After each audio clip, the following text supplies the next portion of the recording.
This is Eastmans Elevated podcast. I have on great guests that are really knowledgeable, consistently successful. We're able to dive deep down the rabbit holes of these different subject matters of shooting, of physical fitness, of mental toughness and drive. All the different skills that make up a complete hunter that you can become. Here's your host, Barney. Hey, what's going on, guys? Sitting down to record a solo podcast here.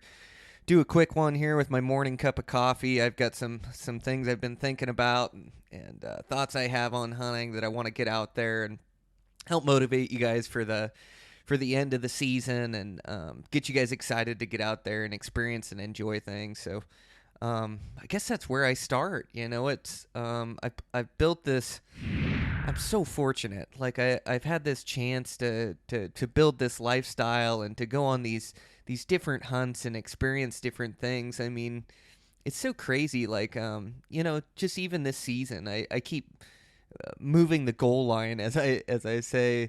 Like I come up with these hunts and these things I want to do, and I plan out my season. But I mean, I think I counted like 5 different states I went to this year. I went to Alaska, Nevada, Colorado, Montana, and then I hunted Wyoming with my dad, and then talking about hunting Idaho and Arizona late, like 7 different states. That is crazy. I just love all these blue collar adventures you can embark on, and I did eat my archery elk tag. I didn't fill it. I can still get out here during the rifle season, but what a heck of a season I had. So many days of field and saw so many crazy things, and really, you know, that's what life is about, is all these experiences and being on those hunts. And you know, you're in the prettiest places that planet Earth has to offer, the wildest places, like the places that I really enjoy. So some people like to travel and like to see cities and like to eat good food. Not me. I like to suffer. I like to go out. I like to challenge myself. I think that's a big part of it. Challenge myself against the elements, challenge myself against extremely difficult things, and try to be successful at it. But I also, I love the wildness the wilderness has to offer, the backcountry has to offer. Like to me, beautiful things isn't seeing, you know, buildings in New York. Beautiful things to me is seeing these seeing these wild mountains and these wild prairies and cliff faces and just different land features that are just absolutely beautiful, where there's no trash, pristine views. Everywhere you look could be a painting, and you get to immerse yourself in this circle of life. You get to immerse yourself, and you get to be part of it, part of the predator and prey. Like that's the way. You know, a lot of times I think of how easy we have life in our houses. We turn on the tap water, you know, we drive our vehicles to work. But can you imagine like being a hunter-gatherer, you know, where your survival counts on you being a successful hunter? You're living in the elements. And I just think it's a huge part of our human history and something that we're really tied to. And I find just extreme enjoyment in being out there and doing that. So I'm drinking my coffee as I'm talking this morning. So, I mean, I think that's such a big part of it and such a big part of the enjoyment to me. And so, like, eating a tag isn't that big a deal. Like, and I think I'm better from it as well. Like, I get so many days of field, and just being able to experience, you know, not only these pristine settings and these challenging conditions and the weather and you know, being able to challenge myself. Like I also, like, I really enjoy being in nature, like being in the September rut with these elk, like seeing some of these bulls. And not that a big bull is different than a small bull. I've had some incredible experiences with small bulls too that are regal, that are these you know, these settings that I think are really neat. But there's just something about like this big mature bull as he's screaming and courting these cows and trying to breed these cows, like being part of that. Like being in that moment is everything to me. Like you work so hard for it, but being in one of those rut fests where you just hear bugles going on all around you, like I can hardly believe that I'm sitting there in that environment and being able to take part of it, and so fortunate for the experience. And so I did that elk podcast or a podcast I did with my buddy Dan and Logan, where we kind of talked over elk season, and then we still had a little bit left in our season. We had a good final weekend with those guys. Gosh, got really close on some elk, and then I had to get back to work. I've had to really get back to it here. I've got a house deadline, and I've just got commitments that I've made, and you know, it's just part of life is like you have to do what you say you're going to do at all times, and how you do one thing is how you do everything. You guys have heard me talk how much I want to improve the podcast and my hunting. That also goes for life and my construction business, and and I get so much freedom now to do so many adventures, and I've structured my life in a way that I really enjoy, but I want to keep working at it to make my hunting season as enjoyable as I can make it, and to make the most out of it. But as of right now, November is one of my favorite months to hunt for mule deer, but I am just booked. I'm working 10, 12, 13-hour days, and then doing book work in the mornings and evenings, and just trying to keep up and trying to catch up and trying to come through with my commitments, and just part of what I need to do right now, and get these things done. But it sure is taken away from good hunting time, but it's fine. Like I say, I've had such a good season, and I'm just fortunate I've been able to enjoy this many days off, more than the average guy. And so now I'm just a weekend warrior for November. But anyways, that last week, I finished up the weekend with those guys, and I still had a week left in season. And my plan was to hunt at least glass mornings and evenings and kind of hunt, but I had to get back to it. I was working evenings and super busy. And also, there's family things that I'm trying to make the final volleyball games for Taylor and support that. And I'm trying to be a good man around the house. Like I'm trying to help clean up and trying to, be there at dinner or help with dinner, whatever the case is. But it's besides the point. Anyways, I couldn't hunt that week. But finally, Friday night, I got out. And we had got this snowstorm and this cold that came in from the north, and it snowed a good foot in the mountains or more, and it got cold. It got down to like 10 degrees, and these elk just came piling out of the hills. Like you thought there was a lot of elk on private and big herds on private, like a few hundred in this hayfield and a few hundred in that hayfield and a few hundred down over here, and a lot on private where you couldn't really hunt. No big deal. It's just part of it. You can't focus on those elk that are on private that you can't hunt. You got to focus on the ones you can hunt. Well, that Friday, the elk just came out of the mountains. Like it was freaking insane. Like every place I looked, there was elk. Just piled in. And so I glassed that evening, and I don't know how many different groups of elk, different drainages were full of elk, but I had to pick a play for Saturday morning. And so I picked one of the bigger groups of elk I saw, and I saw a good bull in it. And so Saturday morning, I started hiking, 3 in the morning or something like that to make it way back into this spot by daybreak. And it was a snowstorm. It was snowing sideways. Like you could see, maybe 50 yards at best. But that's also a cool experience, as I'm hunting with my bow, and, most of the September rut is, early season, and this is like late season. It's like rifle season, only I have a bow in my hands, and it's like rifle season, or it's like this late season hunting, but there's no humans around. Nobody's hunting. I have the whole range, the whole valley to myself, anywhere and everywhere I want to go, and there's no people. There's just elk. They're just always tough in the mountains. They're always a big climb and a lot of miles. Like a lot of the elk around here, if you're not camped back in there, and if you're camped back in, you're so committed to a spot. But if you can kind of glass around and find them and then hike to them, but each group you find, heck, it could be 3-4 hours of hiking to get to them. 3-4 hours in, 3-4 hours out, unless you bivy-sack in. But snowing sideways, 10 degrees. I go to where this herd of elk are, and I get in there, and I can't even find a fresh track. I don't know. I think it just shuffled the deck. The big snowstorm that came in just snowed a bunch more, pushed elk into different spots and lower, and it it was snowing so hard that I couldn't glass, and so I just ended up walking around all morning into early afternoon, and I just couldn't cut any tracks or find those elk. And so I came out, looked Saturday night, glass Saturday night, again, elk everywhere. So just trying to figure out, and none that I can get to. By the time I see them, I can't get to where they are because, like we're talking, they can be 3 hours away, or best case scenario, they're an hour and a half, 2 hours away. And so, I saw some that tempted me where it's like, man, can I jog to those things and get to them? But there was just no way. It was like you need a full day to get to them. So glass them Saturday night. Now I'm down to my last day of bow season.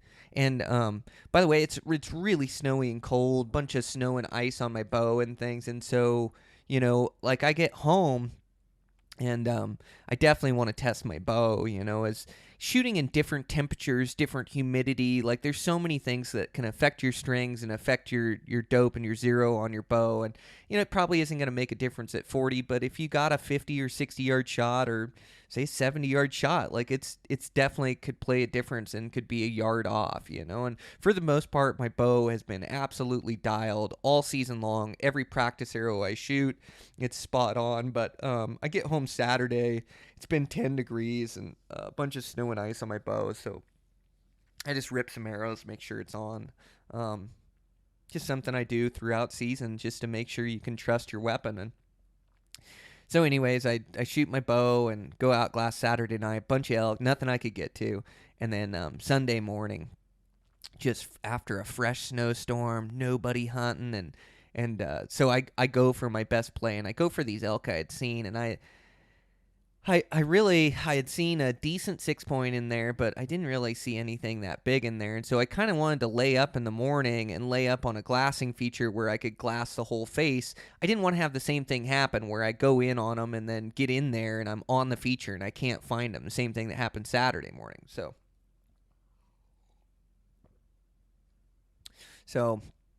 I go in there and wake up on the vantage point. It is cold. I mean, it's frigid. 10 degrees with a north wind.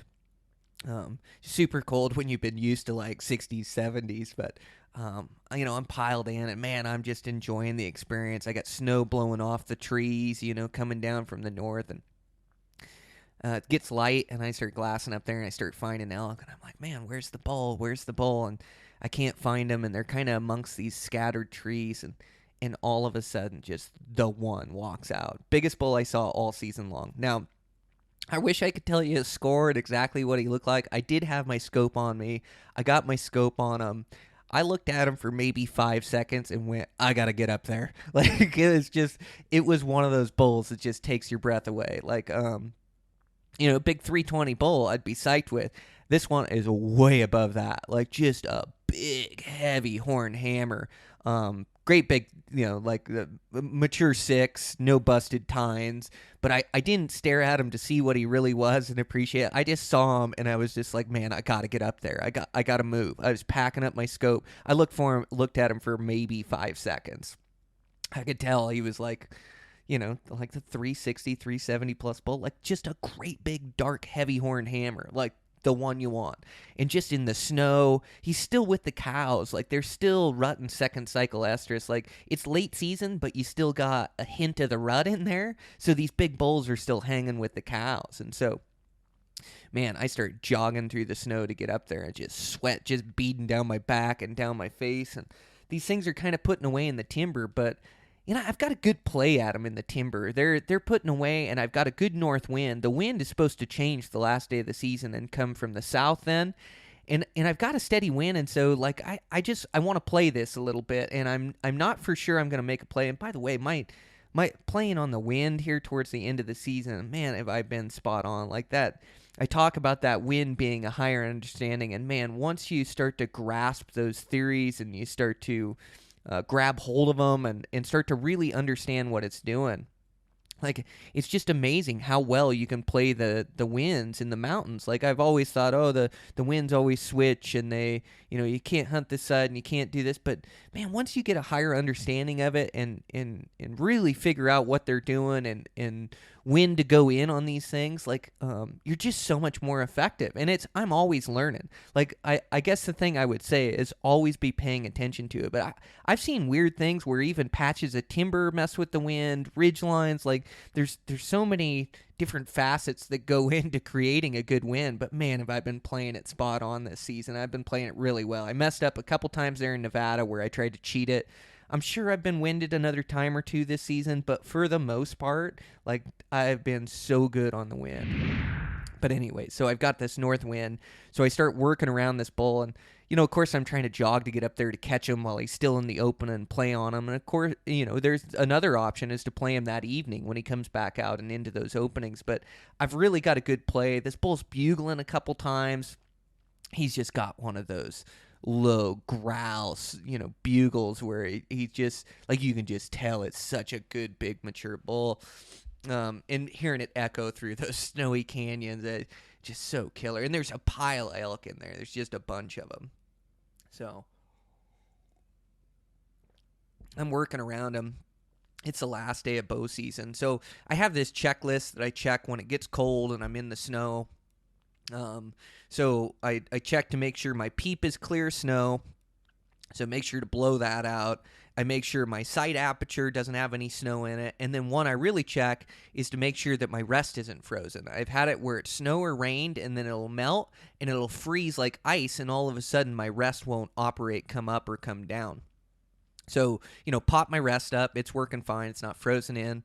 Blow out my peep sight and then my sight aperture, and so I start making my way up the north side, and I'm really keeping tabs of the wind, and it's acting a little fickle on the backside of this timber, but as the higher I get up there, the more elevation I gain, the better it is. And so I'm really thinking, okay, I'm going to creep into these elk in the snow. I'm just going to take my time. And so I'm working up the left side of the timber. And so I'm definitely like a few hundred yards away from these elk with a good wind.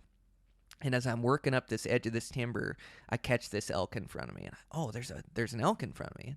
I see a big bleach blonde body and kind of see a rack in there. And thought, oh, it's a bull, And I'm looking for a good 6-point, even still, last day of the season, and all of a sudden it picks up its head, and that's a great bull.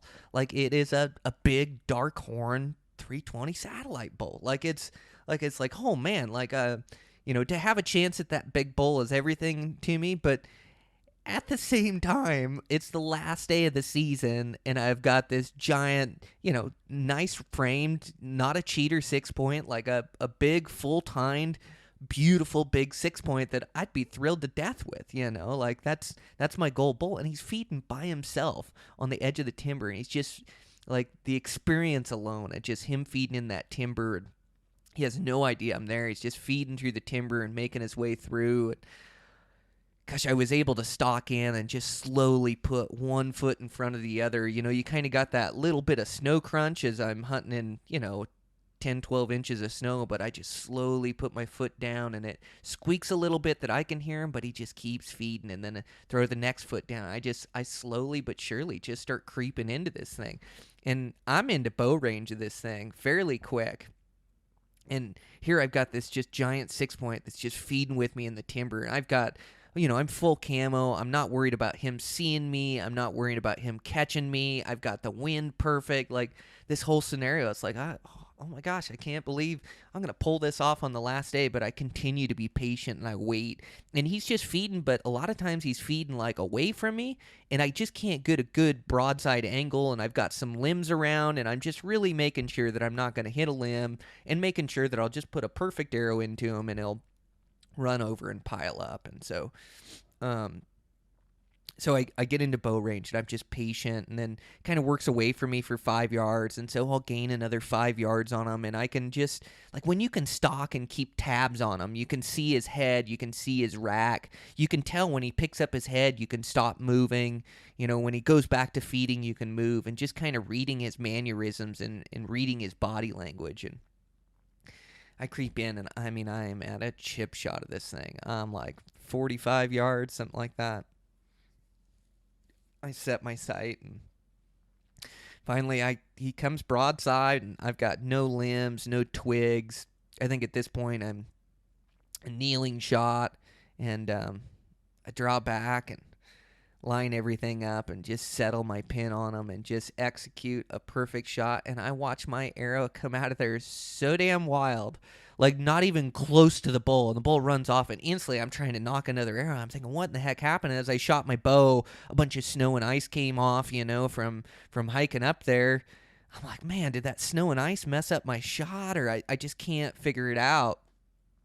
And my arrow came out of there so wild. And so I take chase after this bull, and he makes it out. I don't get another shot at him. And it's just like, man, last day of the season, I sure duffed that one. Like, what happened? Was it the snow and ice on my bow? And I look down, and I can see my rest is busted. And my rest, it was a fall away rest. And so I pop it up and I look at it, and my rest is not working properly. Like, it wasn't locked up like I told you guys I checked. Like, it's just catching. Like, I had so this is so I'm going to talk I'm just telling you guys honestly about, like, I want to have the absolute best stuff on my bow. And so this is what kills me is I give advice and have a podcast about what to have on your bow and why and how to set up your bow. So I had gone through 3 different releases. I think I even talked about it on the podcast this year. So what it is I called my buddy that works for that company. This is a Ripcord Arrow Rest. It's a Ripcord Ace or whatever. But what it does is it's a string operated or a cable operated rest. As I draw back and my cable goes down, it pulls the rest up, and then it falls away. They made this one so when you let down, your rest doesn't go all the way down. It catches and stays up. And then when you release and it's quick, it falls away. This rest has worked perfectly for me. I have shot this thing 10,000 times on 2 different bows, and 10,000 shots it has operated perfectly. Like, I have never had an issue with it, never had a problem. And of course, when I'm shooting at a good bull, like, that's the time it fails me. But it was 10 degrees, and the grease stiffened up in this rest, and it stiffened up to where normally when you release, it goes right by that catch that would catch when you let down. Well, this time it was catching on that little spot because the grease had hardened up because of the super cold temperatures. Now, I've hunted in cold temperatures, but I don't know that I've got a shot when it's 10 degrees. And even when it's cold, a lot of days it's still warming up to 30. And by the time you get a shot or by the time you test your bow, everything's working fine. Like, I had no idea. Sure, it would have been really nice for my good buddy that works at Ripcord to let me know that, hey, they're having problems with this thing with the grease. But he said it was one of the earlier models of it. And, they had replaced a couple of them, and the newer models, they hadn't had any problem with them. And, it's kind of the blessing and the curse. Like, I get to try out a lot of these new products and new models. This is actually one of my buddy's designs. And so I get to try out a lot of these new things. But the bad thing is I get to try out a lot of these new things. Well, anyways, the grease caught. My arrow hit my rest on the way down. It went wild. I missed the bull clean. I just beside myself. Well, now I glass over, and that giant bull that I had seen in the morning is bedded out in the open with a good wind, and I can't make my rest work. Like, it's catching on that catch every time. I can't make it fall down, and I'm just absolutely beside myself. I don't get frustrated too often. A lot of times I can work my way through issues. I am ready to huck this bow. I am so upset, and I just got to calm myself down and go, as I can look at it later and now look at it and just be grateful for the experience. And your life is just made up of these experiences, and stalking that bull through the snow, that's something I'll always have, whether I killed him or not. Like, I always have that experience. And just because it went wrong in the end doesn't mean that it wasn't this just one of the sickest experiences, just so killer to be part of it out there. But I am frustrated at the time. And so I'm instantly like, I don't want to yell at my buddy, but I definitely want to blame somebody. So I'm calling my buddy, and I'm like, man, the rest won't fall away.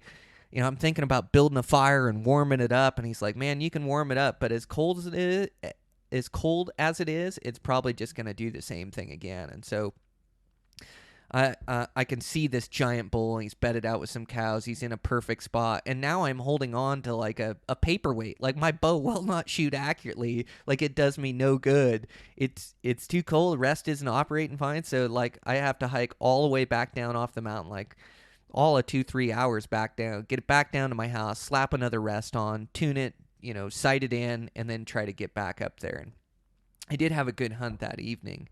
I got up there. I could hear that bull bugling up above. I never could catch up with that big one. I kept running into elk and bouncing into elk, and I did pass a smaller bull, and it's the last day of the season for me, last day of bow season. But it just wasn't what I was looking for. He was, I mean, to be honest, it was like a little 3x4, and I just, I don't need the meat that bad. Like I've harvested a bunch of animals this year, caribou and a couple mule deer and antelope, and then I get those axis deer as well. Like in the summer months, I was fortunate enough to go to Hawaii and harvest those. So, I've got meat. Plus, my daughters are hunting. My youngest daughter shot a buck, which was a killer experience that I want to tell you guys about. But it's not like I need to shoot one, and and in the same breath, I want it to be a bull that I'm happy with. I've harvested enough of them, and I've gone so many years harvesting a nice 6-point bull that I'm really looking for a decent 6 that I'm going to be psyched with, and so I don't shoot the smaller bull. And then I kind of hunt, and I kept bouncing into elk, couldn't catch the bigger one, and then down below me with 45 minutes left of light, I catch these herds, and they're migrating. Like the herds are just coming across. Like there's hundreds of them, if not thousands of them, that are just crossing down below. And so I make a play on a bull down there, and I get down in, and I get down, one of the better bulls I could see, and I get down in its last light, and I got this killer experience with just cow calling all around me as these elk are moving, just ew, ew, ew. And then this bull would bugle every now and again, and I'm in tight to him. And I did get into like my max yardage. Like I think I had him at about 70 yards.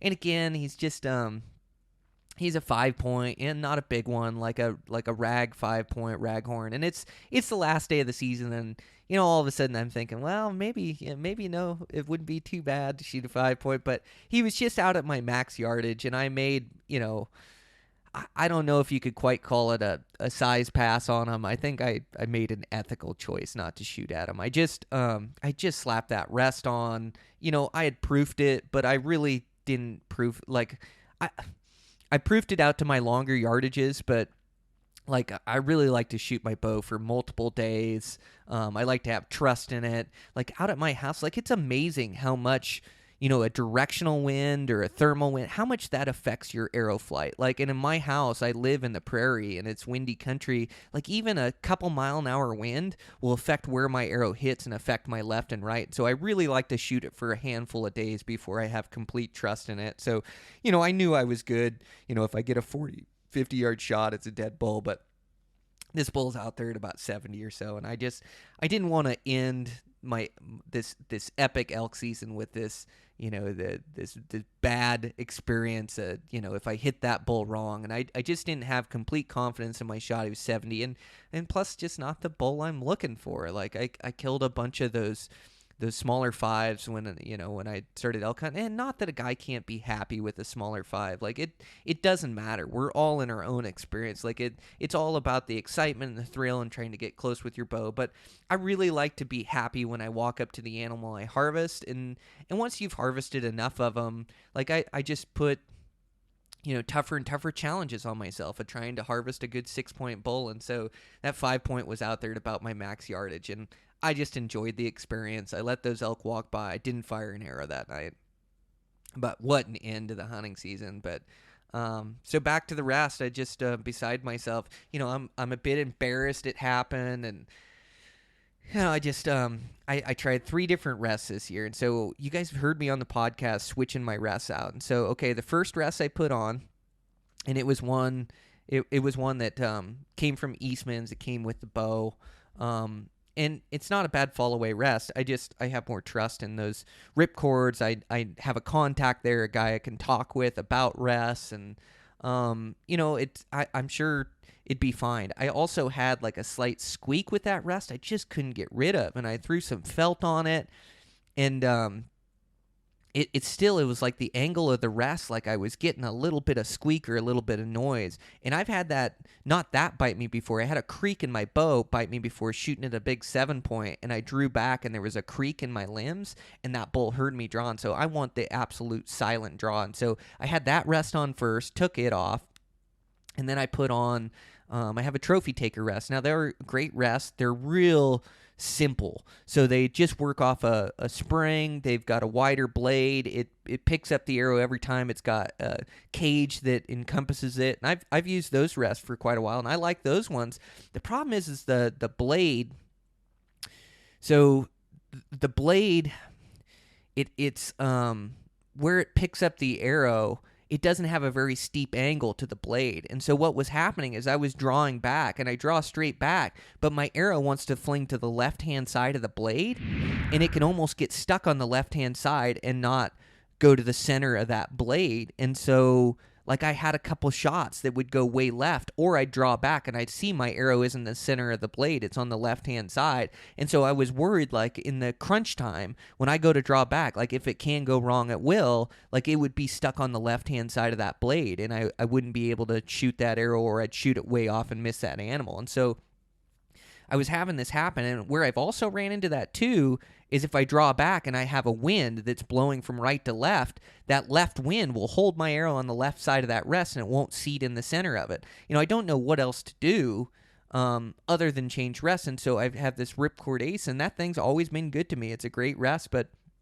like I say, 10,000 shots through it, 10,000 good arrows, and all of a sudden, you know, it gets cold, and I have this mistake or this hiccup with it. But you know, it's just a constant evolution. I talked earlier about my checklist in the cold. Well, now I have a new checklist in the cold. Like, I got to make sure my rest is falling away. So I talked to my buddy over there. I've got a really good buddy that's super knowledgeable about archery. He's taught me, you know, a lot of what I know about archery. He's a great shot and knows the inner workings and the engineering going into these things. So, you know, I had this ripcord fail, and I could go away from this rest, and I could go to a different rest company, and I could go, you know, screw them, they let me down. It seized up in the cold. I'll never use them again, you know. But in that same breath, it's I have a contact there, my buddy that I have there. I mean, and he just tells me the truth, and he's honest with me, and I can find, you know, who's to say these other rest companies don't have problems with their grease or different problems. Or so, you know, I'm gonna stick with the Ripcord Arrow rest. And so I talked to my buddy, and man, I mean, he just told me everything that goes into it, and the different grease they use, and the bearings, and why they had to use grease, and now they have a new grease they have, and I must have had one of the old models, and you just don't know unless it's, you know, 0 degrees or 10 degrees, you know, which one you have. And so, you know, ultimately, I am responsible for everything that's on my bow, and I'm responsible for all the research that goes into it to make sure it's going to operate correctly. So, you know, I take full responsibility, and, you know, I should call my buddy and talk to him and say, hey, you know, is there anything I should know about this rest? Or, you know, I just should look more into it. I should do all the research to find the absolute very best accessory on my bow for each one I have. And you know, whether it's my sight, whether it's my quiver, whether it's my rest, whether it's my release, like, I have to put the time and effort in to make sure that I have the very best on my bow. And, you know, I'm a guinea pig at times, trying different things and trying new products, but that was the case with this one. And so I know more about rest now. I have dove into it, had in-depth conversations with my buddy. I now have a new limb-driven rest. I got 2 of them, one for my bow, one for my backup bow. No more switching rest. You know, these are the 2 that I'm going to use and I'm going to trust. No grease, no oil. They're all off ball bearings. They're actually... they're limb driven, but it's all just done with a spring. Like, it's a simpler design that, you know, as I draw back, it and the limb bends up, it picks up my arrow rest, and as I shoot and my limb goes down, my arrow rest goes down. You know, I've double checked. You know, I've got the best knots down to my limb. Now, this is the first time I've gone to a limb driven rest. I've always used the down cable. They've always tuned and worked fine for me. And, you know, I'm always like, well, you got a bigger string there. It could get caught in the brush. Well, anything can get caught in the brush. This can be fixed in a matter of seconds. And, like, you know, it'd be worse if you had one on your down cable and you hooked that string and pulled it out of your down cable. Then you need a press to put it back in, or you need what's called like a football that'll clamp to your string. And I don't really trust those, as they can slide up and down. So, you know, really... You know, this is the easiest fix if something goes wrong, and I trust it. I've got good knots on there. I'm not going to hit anything with my strings. It's got my quiver protecting it. You know, I've also got the strings on my bow that I'm always conscientious about, like I'm watching going through brush. So it'll be fine. But I'm really impressed at how quick these things tuned, how forgiving they are. Like I think, I don't know if they. So my buddy was telling me that they make contact with your arrow longer than a down cable rest will, and kind of showed me the reason why, how long it stays up and makes contact to your arrow until it falls down. Like, I think it plays a part in your tuning process. Like, mine tuned really forgiving, like almost more forgiving than the one on my down cable did. So I was really impressed with that, which I think, affects your groups ultimately and makes for a more forgiving bow. So I'm pretty psyched with it. I have the best the best rests on there. Like, I don't have to worry about it in the cold anymore, and the problem's solved. And like I say, I had one of the best elk seasons, and it just motivates me to hunt harder next year. And I really, when faced with this season, with decisions and tough decisions, I always chose the tough one. I always stayed out the next night. I always went hard. I always went for the elk I had a chance at. I got into a bunch of them. I had a couple close encounters with those giant next level bulls that I want to get in, and then some other encounters with those good 320-inch bulls that are also my goal target bull. If I can kill one of those, I'm pretty stoked. So it's just been a heck of an elk season. I learned a lot. I'm hunting really effectively and efficiently. Help family and friends like get into elk and have experiences where I wasn't the shooter, and I'm trying to help those guys out. It's been a heck of a season and a real enjoyable one here. Well, one sec here, guys. I gotta pause. All right, guys. Thanks. Yeah, sorry about that. Gosh, I had to take a break. The construction phone's just ringing off the hook, just swamped right now. But yeah, it was such a great experience, and stoked that I had such a good elk season and so many great encounters, and I learned a ton. I'm a better elk hunter at the end of this season than when I started the season, and for me, that's the goal. It's to keep improving and keep getting better. And I got a couple chances at those giants that I yearn for, that keeps me working hard and keeps me training hard, and that's how I enjoy life to the fullest. I like working hard towards things. It's enjoyable for me. So I just want to continue that, and I think not harvesting a bull this year. I've harvested a lot of good 6 points, and I'm fine with it. I really am. I had a bunch of great encounters, and so now I just want to continue on a mule deer season. The mule deer route is upon us. I'm going to have to work hard and be hunting weekends, but I'm going to enjoy that too, and hopefully I can kind of get done and maybe enjoy a cruise trip towards the end of the season. And like I say, I'm just so fortunate to be able to do everything I'm able to do and have this podcast. It's amazing, but yeah, enjoyment of life is so important. Like we get one chance at this thing, and today's day and age, you're so caught up in the work and making money and paying bills that it's so fun to have this passion of hunting, something that you love with every fiber of your being, every moment that you're doing it. Something to look forward to, something that keeps you working hard, which in turn you're taking care of your body.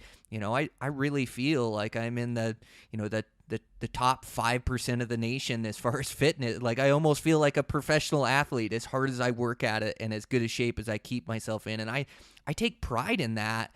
And it also gives me confidence in hunting. It gives me confidence in life. I just know I'm in that kind of shape where I can push my body, whether it's sleep deprivation, whether it's work, whether it's a tough hunt. Like, I know I can count on myself, and I know I'll come through. And I love that feeling. So, I just want to keep improving and keep getting better. And trophies come over time too. Like, I always thought, I started working really hard, and this is, 15, 20 years ago, or probably 15 years ago, I started working really hard towards my goals of killing a giant muley and killing a giant bull.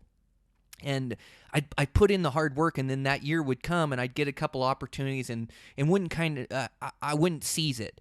And it seems like success is a little bit delayed. Like, you have to improve your skills and be that that type of hunter that improves his skill set, and then when you're given the opportunity, you close that deal and you kill that giant muley. And so it didn't always happen the first year after doing, multiple marathons and running hundreds of miles and shooting my bow and really working with my bow to improve my shooting. I do everything that was necessary, my research, my scouting, and then I might fall short on my goals. But when it'd start to come through is on the second year, the third year of working hard towards my goals and having that mindset.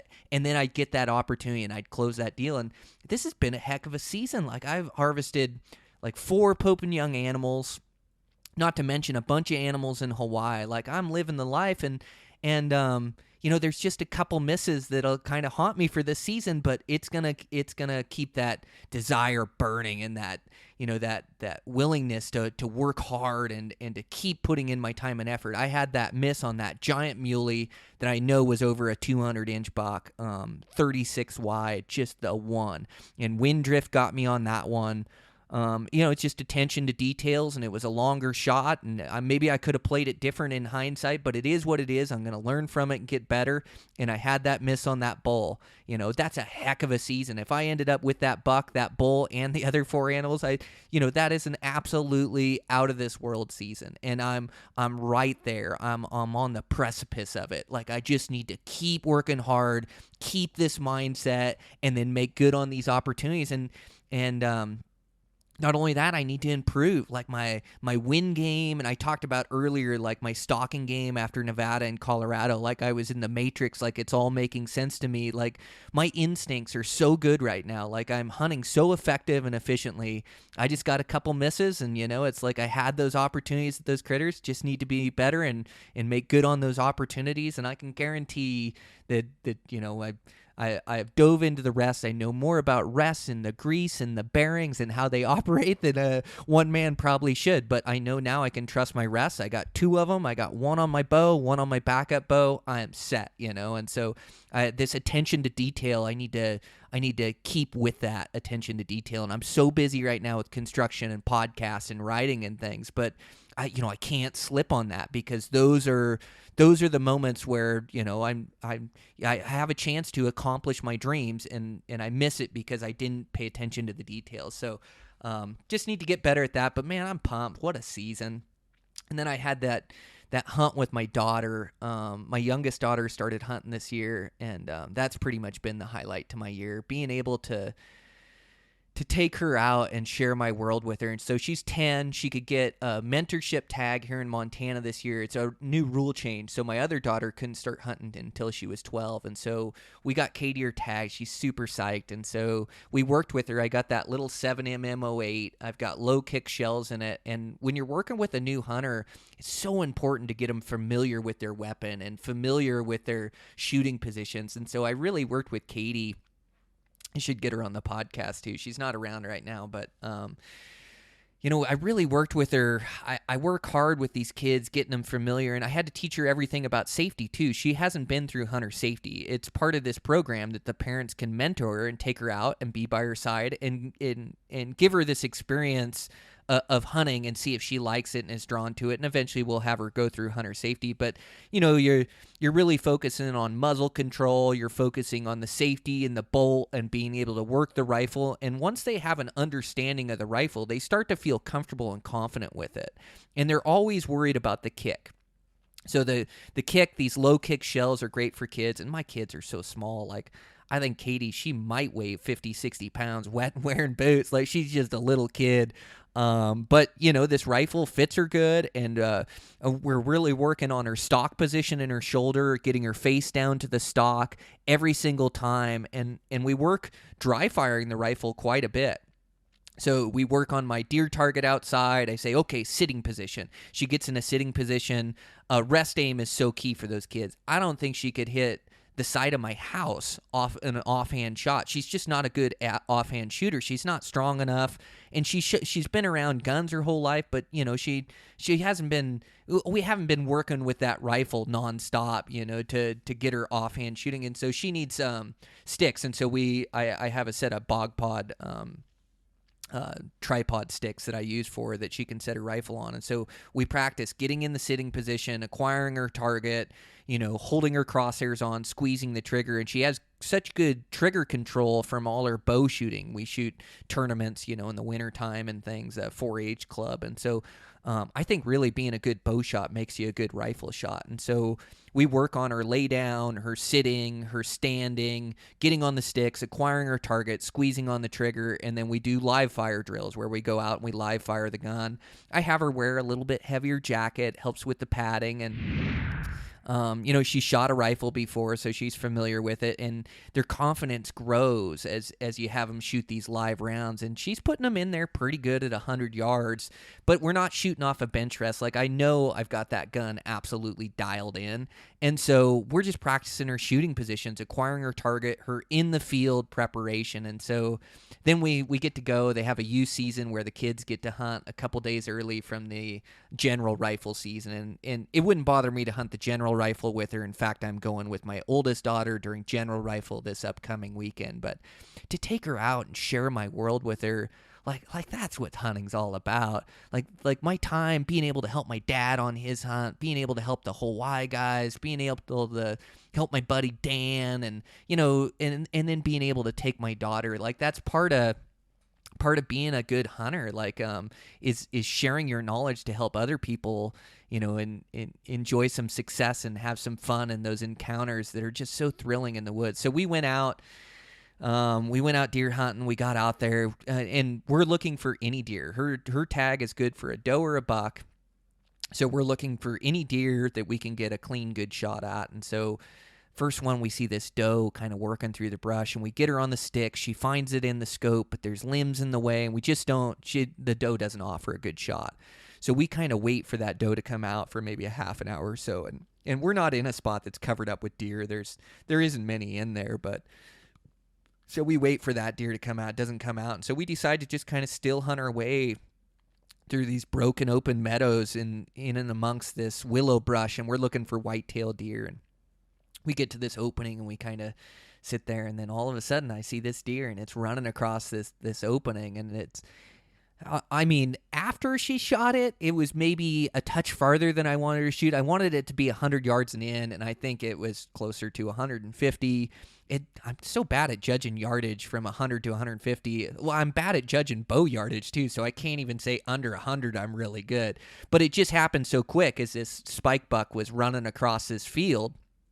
And so I got her on the sticks, and I got her looking through the scope. She acquired her target. She's tracking her target. And I said, "Oh, okay, Taylor, I'm going to try to stop this deer. Only shoot if you're steady. You know where to aim." And we've gone over, everything is new to these kids. And so you got to go over aiming point and, where you want to put the bullet in these deer. And so anyways, I stopped the deer, grunt out it, stops.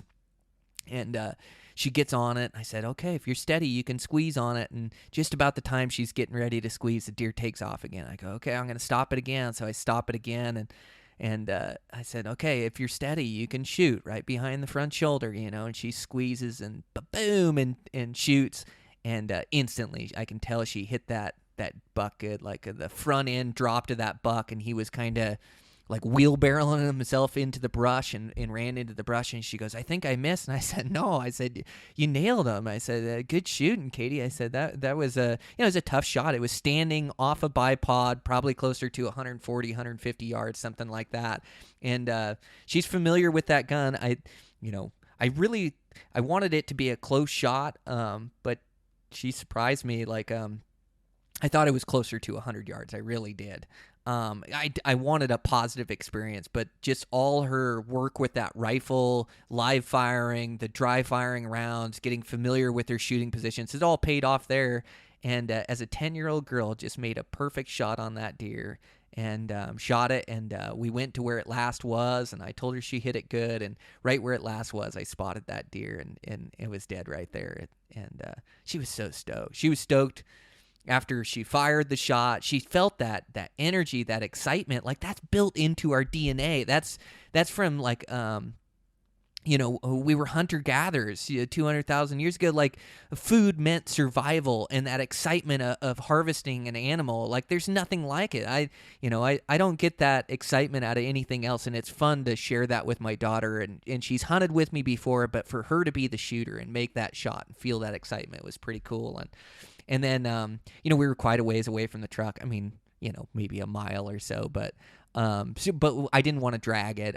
So we did infield butchering, took the liver and the heart, and it just, like, being in the woods with your daughter, like, you think you get to explain everything, but when we're hunting together, like, it's so fun to, like, tell her, okay, we're hunting these willow brush, and the deer go there and they bed for the day, and then they come out into these fields at night and they feed, and just talking about everything of this ecosystem of these deer and these tracks, and the deer was going this way. And even though she's seen tracks and she's hunted with me, and it's just different when she has the rifle and we're able to spend quality time, and we're able to feel the wind in our face and watch the leaves falling down, and like we're outside enjoying what I love to do together, and I'm sharing it with her. It just means the world to me. So we butchered that deer in the field butchering process, where we, quarter it up, take the loins, back straps, take all the loose cuts of meat, liver, the heart. And so she helped with all that process. It's getting dark, and I also catered the experience to her. Like,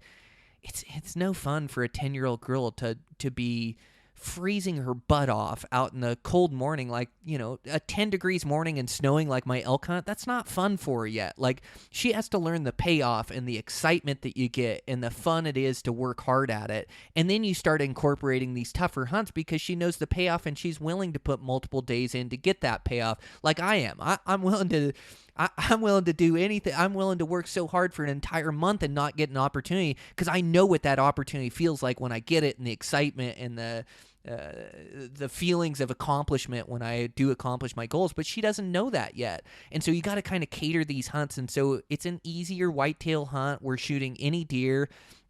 And I purposely didn't take her out that morning. I waited until the afternoon, evening hunt. It's warm, 65 degrees.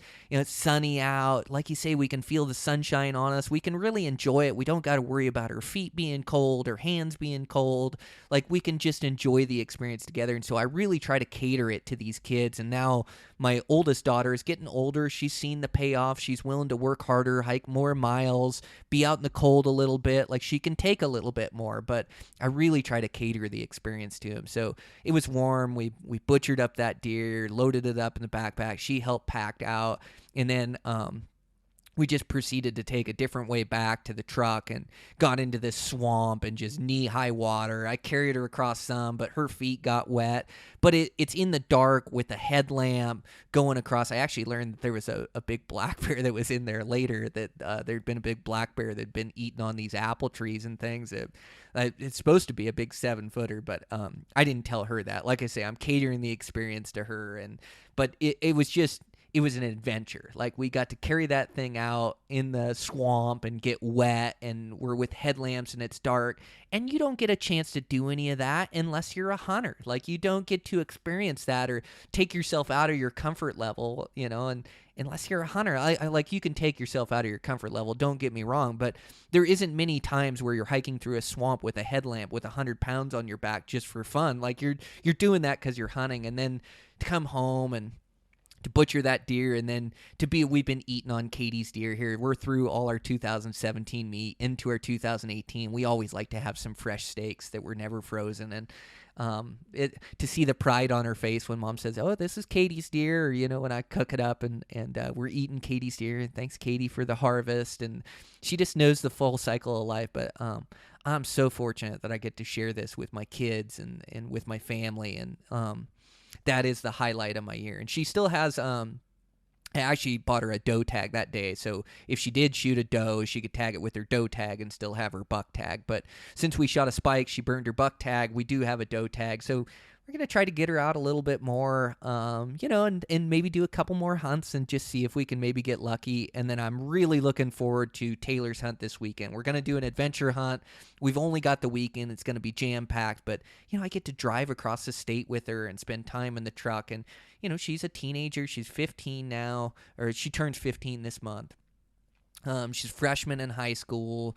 She's starting to drive. Like, she's got her friends, and she's got sports, volleyball that she likes, and track and things. And so, I just want to continually do these things that we can do together. And I took him fishing this summer. I take him fly fishing quite a bit. And, I just want to have these things, these bonding periods in life. And this is when we can really have honest conversations. Like, my quality time with my family is so important in the evenings, but it's strange how you just don't get into as many in-depth conversations, and I'm trying to kind of guide her through life and give her, advice here and there. But, as they start to get into high school, they don't share everything with you.